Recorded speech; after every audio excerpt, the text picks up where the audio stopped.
साथीहरु मैले चाहिँ फेरि युट्युब ब्लग क्लिक गर्ने विचार गरे अस्ति पनि राखेको थिए त्यति धेरै एडिटिङ त गर्न जाने थिएन अहिले पनि त्यस्तो धेरै राम्रो त हुँदैन होला तै पनि कोसिस गर्छु सुरु हो अलिअलि अप्ठ्यारो लाग्दो रहेछ क्यामेराको अगाडि आउँदा चाहिँ अलि लाज लाग्ने अप्ठ्यारो लाग्ने तर यहाँ कोही पनि छैन तै पनि कति अप्ठ्यारो लाग्यो आफ्नै मोबाइलबाट बोल्नुको लागि बोल्दा पनि अनि ठिकै छ कोसिस गर्दै जाऊँ हेरौँ इम्प्रुभ हुन्छ कि हुँदैन म कति अगाडि बढ्छु कि बढ्दिन भनेर सोचिरहेको छु अहिले सुरुमा भएर चाहिँ अलिअलि जाँगर चलेको छ नि आज चाहिँ मेरो बिदा थियो उठेँ नुहाइधुवाइ गरेँ अब खाजासाजा खान्छु अनि अलिअलि घर सफाहरू गर्नु छ कपडा थियो अलिकति कपडा त धोएँ म चाहिँ व्हाइट कलरको कपडाहरू चाहिँ म वासिङ मेसिनमा कहिले पनि धुदिनँ कि म आफै हातले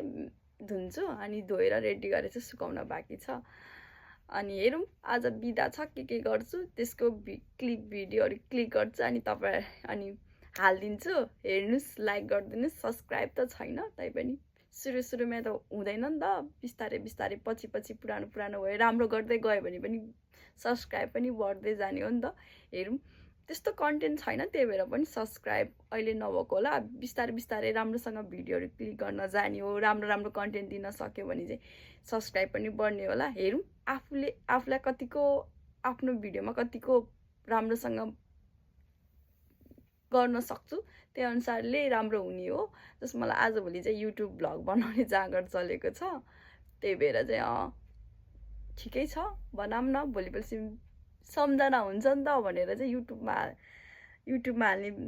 हालौँ भनेर सोचिरहेको छु हेरौँ कतिको राम्रो हुन्छ कतिको इन्क्रिज हुँदै जान्छ मेरो भिडियोहरू कतिको राम्रो एडिटिङ गर्न जान्छु सिक्दै जाऊँ हस् त धन्यवाद म अझै पनि क्लिपहरू चाहिँ हाल्छु है जोडेर मेरो चाहिँ खाजा खाने टाइम सुरु भयो मेरो चाहिँ मैले अस्तिको भिडियोमा नि भनेको थिएँ मेरो चाहिँ वेट एकदमै कम छ वेट बढाउने प्रोसेसमा पनि छु अनि चना अन्डा उसिनेको छु अनि अफगार्ड छ खाँदैछु वेट बढाउन अलिकति 1-2 केजी बढाउँ कि भनेर सोचेर अरूहरू चाहिँ डाइटिङ गरेर बडी वेट लस गर्छ मलाई चाहिँ यहाँ अलिक खाएर राम्रो खाएर वेट बढाउनु पर्ने छ यस्तो छ सिचुएसनसम्म अनि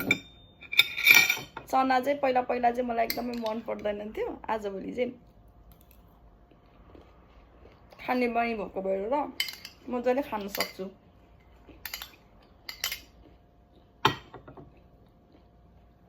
हस् त अब चाहिँ मलाई कफी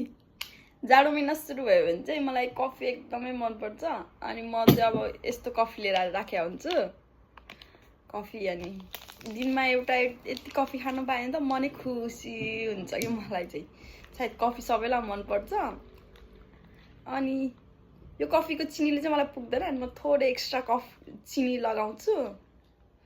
तातो पानी अब यति खायो भने त मनै गुदगुद हुन्छ खुसी हुन्छ जुनी तातिन्छ नि त कफीले त त्यही फिल हुन्छ मलाई चाहिँ अनि एउटा कफी लिएँ खुसी हुन्छ कि कफीको टेस्ट लिन पायो भने अनि मसँग चाहिँ अस्ति मैले नेपाली पसलबाट यो लिएर आएको थिएँ निम्की रहेछ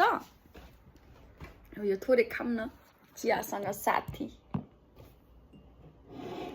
मिठो छ तर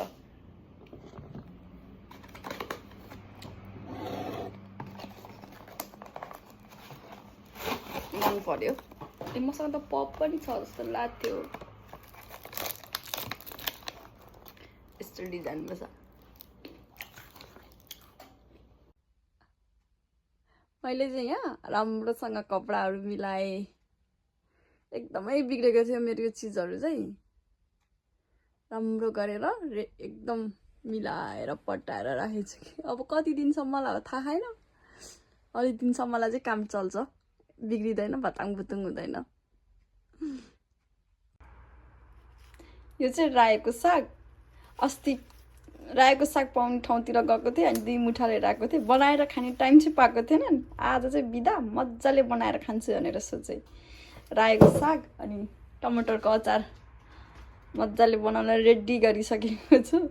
अलि मिठो बनाउँछु अनि तपाईहरुलाई भिडियो राखेर देखाउँछु है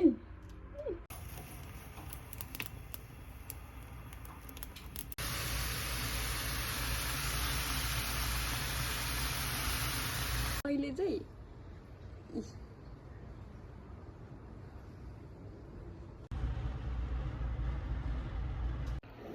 अहिले भने चाहिँ बेलुकाको खाना खाने बेला भएको छ।